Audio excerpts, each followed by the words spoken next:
नमस्कार विद्यार्थी मित्रांनो, अभ्यास अलर्ट या आपल्या यूट्यूब चॅनलवरती आपलं स्वागत आहे.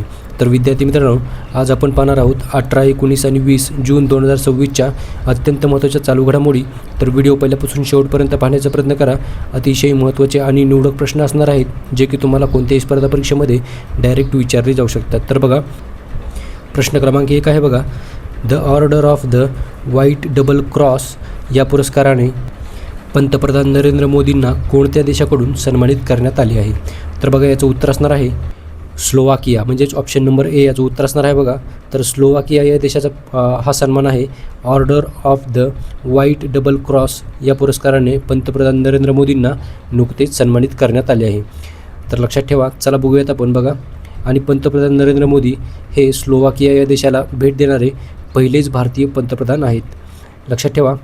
चला बघूयात आपण बघा, नरेंद्र मोदी हे स्लोवाकिया या देशाला भेट देणारे पहिले भारतीय पंतप्रधान ठरलेले आहेत. तसेच बघा, स्लोवाकियाची राजधानी ब्रातिस्लावा येथील राष्ट्रपती भवनामध्ये आयोजित एका सोहळ्यामध्ये राष्ट्रपती पीटर पेलेग्रिनी यांनी हा पुरस्कार मोदींना सुपूर्द केलेला आहे. तर लक्षात ठेवा. चला बघूयात आपण बघा, या पुरस्कारांसह पंतप्रधान नरेंद्र मोदींना जगभरामधील विविध देशांकडून मिळालेल्या सर्वोच्च आंतरराष्ट्रीय पुरस्कारांची एकूण संख्या झाली आहे बघा 33. ओके, तर लक्षात ठेवा. चला बघूयात आपण पुढचा प्रश्न. प्रश्न क्रमांक 2 आहे बघा, टाईम मॅगझिनच्या 2026मधील क्रीडा क्षेत्रामधील 100 सर्वात प्रभावशाली व्यक्तींच्या यादीमध्ये एकमेव भारतीय कोण ठरली आहे? तर बघा, याचं उत्तर आहे Smriti Mandhana. Okay, option number बी याचं उत्तर असणार आहे. तर ऑप्शन नंबर बी याचं उत्तर असणार आहे. तर बघा, स्मृती मंधाना भारतीय महिला क्रिकेटपटूला या यादीमध्ये समाविष्ट करण्यात आली आहे. चला बघूयात आपण बघा, टाईम मॅगझिनने तिची निवड टायटन्स म्हणजेच या विशेष श्रेणीमध्ये केलेली आहे, ज्या श्रेणीमध्ये तिच्यासोबत Lionel Messi, Cristiano Ronaldo, LeBron James यांसारख्या जागतिक क्रीडा जगातील दिग्गजांचा समावेश आहे. तसेच बघा, निवडण्याचे मुख्य कारण आहे आंतरराष्ट्रीय महिला क्रिकेटला एका नव्या उंचीवरती नेण्यातील तिचे योगदान जे आहे, तिच्या योगदानासाठी आणि तिची आक्रमक फलंदाजी आणि मैदानाबाहेरील कोट्याधीश तरुण मुलींना प्रेरित करण्याची तिची क्षमता जी आहे, त्यामुळे तिची निवड करण्यात आलेली आहे. चला पुढचा प्रश्न बघूयात आपण. प्रश्न क्रमांक 3 आहे बघा, जागतिक क्रमवारीमध्ये अंडर 13 म्हणजेच 13 वर्षाखालील वयोगटामध्ये प्रथम स्थान मिळवणारी भारतीय टेनिसपटू कोण बनली आहे? तर बघा, तिचं नाव आहे सृष्टी किरण. ऑप्शन नंबर ए याचं उत्तर असणार आहे. तर सृष्टी किरण ही बनलेली आहे. चला बघूयात आपण. तर बघा, बंगळूरची राहणारी 13 वर्षीय सृष्टी किरण ही आंतरराष्ट्रीय टेनिस फेडरेशनच्या ज्युनियर सर्किटमध्ये दमदार कामगिरी करत जगातील अव्वल मानांकित वर्ल्ड नंबर 1 खेळाडू बनलेली आहे. तिने आंतरराष्ट्रीय ज्युनियर सर्किटमध्ये 5 ITF ज्युनियर विजेतेपद पटकावून हा इतिहास रचलेला आहे. चला पुढचा प्रश्न बघूयात आपण. प्रश्न क्रमांक 4 आहे बघा, तुर्कस्तान देशामध्ये भारताचे पुढील राजदूत म्हणून कोणाची नियुक्ती करण्यात आली आहे? तर बघा, महत्त्वाचा प्रश्न आहे. याचं उत्तर आहे बघा ऑप्शन नंबर बी, म्हणजेच बघा रुद्र गौरव श्रेष्ठ. ऑप्शन नंबर बी याचं उत्तर असणार आहे. तर रुद्र गौरव श्रेष्ठ यांची तुर्कस्तान या देशामध्ये पुढील भारताचे राजदूत म्हणून नियुक्ती करण्यात आलेली आहे. चला बघूयात आपण बघा, तुर्कस्तान या देशामध्ये भारताचे पुढील राजदूत म्हणून रुद्र गौरव श्रेष्ठ यांची नियुक्ती करण्यात आली आहे. आणि ते रुद्र गौरव श्रेष्ठ हे सध्या इराणमधील भारताचे राजदूत आहेत. आणि भारताच्या परराष्ट्र मंत्रालयाने जून 2026मध्ये त्यांच्या नियुक्तीची घोषणा केलेली आहे. चला बघूयात आपण पुढचा प्रश्न. प्रश्न क्रमांक 5 आहे बघा, फिफा विश्वचषक 2026मध्ये एकूण किती संघांनी भाग घेतलेला आहे? तर बघा, 2026च्या फिफा वर्ल्ड कपमध्ये एकूण 48 संघांनी भाग घेतलेला आहे. ओके, तर लक्षात ठेवा, एकूण 48 संघांनी भाग घेतलेला आहे यामध्ये.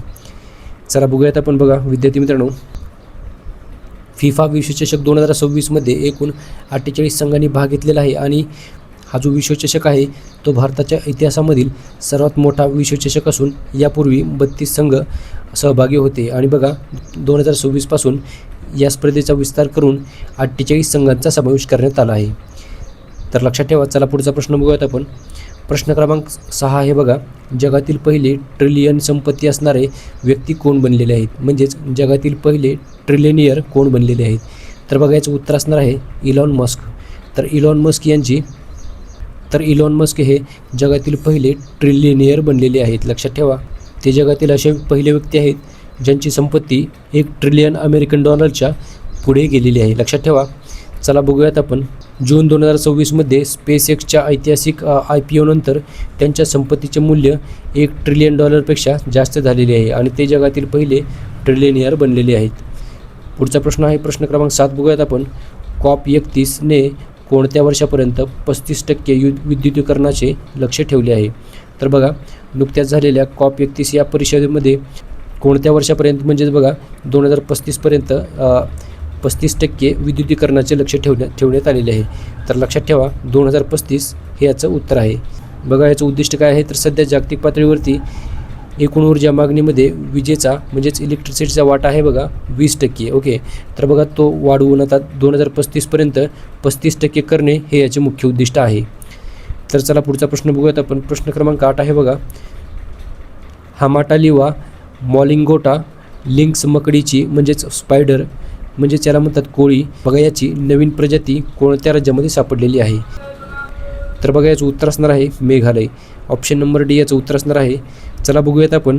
बघा, मेघालय या राज्यामधील पूर्व खासी हिल्स या जिल्ह्यामधील मावलिंगोट या गावामध्ये ही प्रजाती आढळली असून याच गावाच्या नावावरून तिचे नाव ठेवण्यात आलेले आहे. आणि बघा, ही एक लिंक्स मकडी आहे आणि ही जी मकडी आहे ती कीटक शिकार करण्यासाठी कोळ्याचे जाळे विणत नाही, तर स्वतःच्या तीक्ष्ण दृष्टीचा वापर करून थेट वनस्पतींच्या पानांवरून कीटकांची शिकार करते. लक्षात ठेवा. चला पुढचा प्रश्न बघूयात आपण. बघा, प्रश्न क्रमांक 9 आहे. एक्झरसाइज पिच ब्लॅक याचे आयोजन कोणता देश करत आहे? बघा, महत्त्वाचा प्रश्न आहे. एक्झरसाइज पिच ब्लॅक हा ऑस्ट्रेलिया करत असतो. ओके, ऑप्शन नंबर डी याचं उत्तर असणार आहे.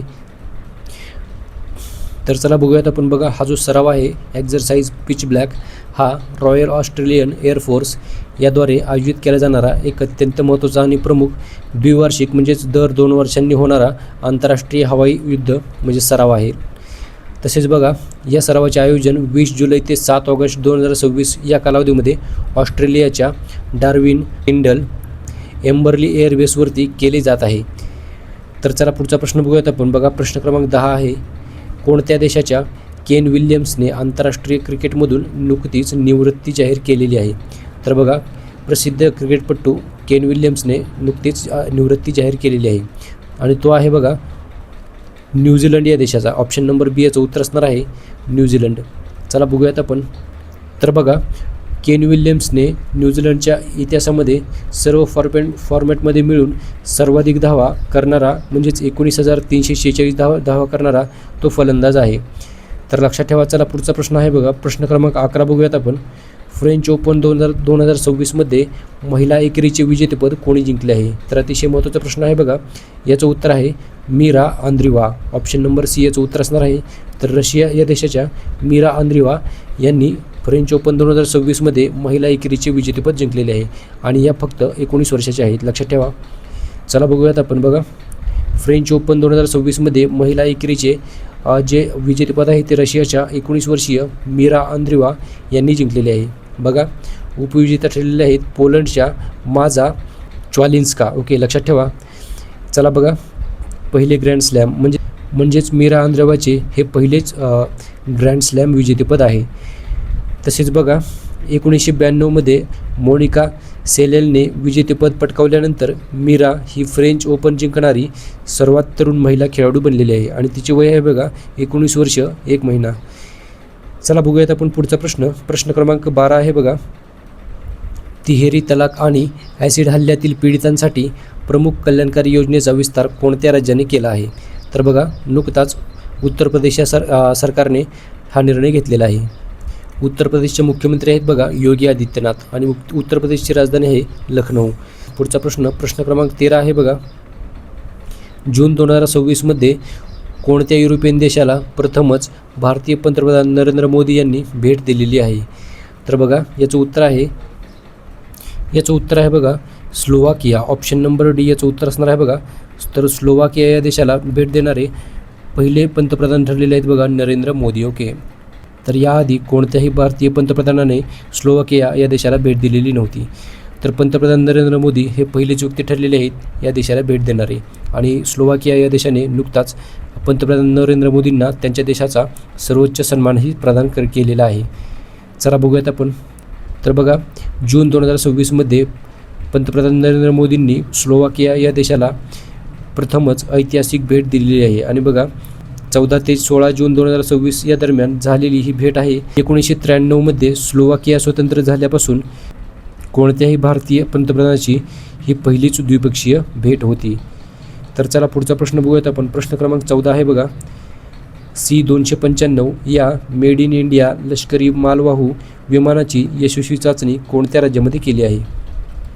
तर बघा याचं उत्तर असणार आहे गुजरात. ऑप्शन नंबर बी याचं उत्तर असणार आहे. तर चला बघूयात आपण याबद्दल. पहिले मेड इन इंडिया C-295 लष्करी मालवाहू विमान म्हणजेच मिलिटरी ट्रान्सपोर्ट एअरक्राफ्ट याची चाचणी गुजरात राज्यामध्ये करण्यात आलेली आहे.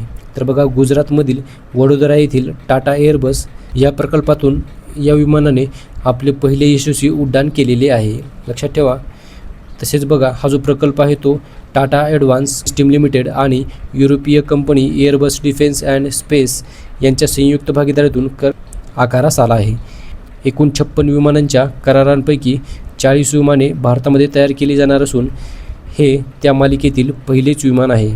तर लक्षात ठेवा. चला पुढचा प्रश्न बघूयात आपण. प्रश्न क्रमांक 15 आहे बघा, कोणत्या संस्थेने मानवी ब्रेन स्टेमचा जगातील सर्वात तपशीलवार 3D ॲटलास अँकर प्रकाशित केलेला आहे? तर लक्षात ठेवा याचं उत्तर आहे बघा IIT Madras. Option number D याचं उत्तर असणार आहे. तर IIT मद्रासने हा अँकर प्रकाशित केलेला आहे.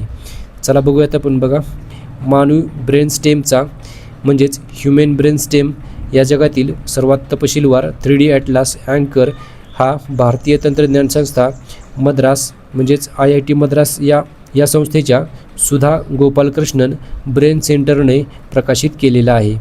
तसेच बघा याचे पूर्ण नाव आहे अँकर म्हणजेच काय, तर बघा atlas of neurochemical characterisation of the human brain stem with 3D reconstruction. Okay.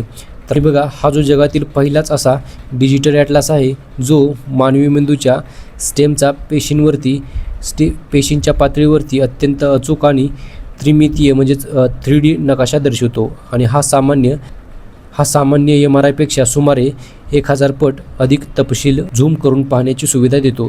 तर लक्षात ठेवा. आणि याच प्रश्नाबरोबर मागील 3 दिवसाचे करंट अफेअर्स तसेच आजचे करंट अफेअर्स आपण पाहिलेले आहेत विद्यार्थी मित्रांनो.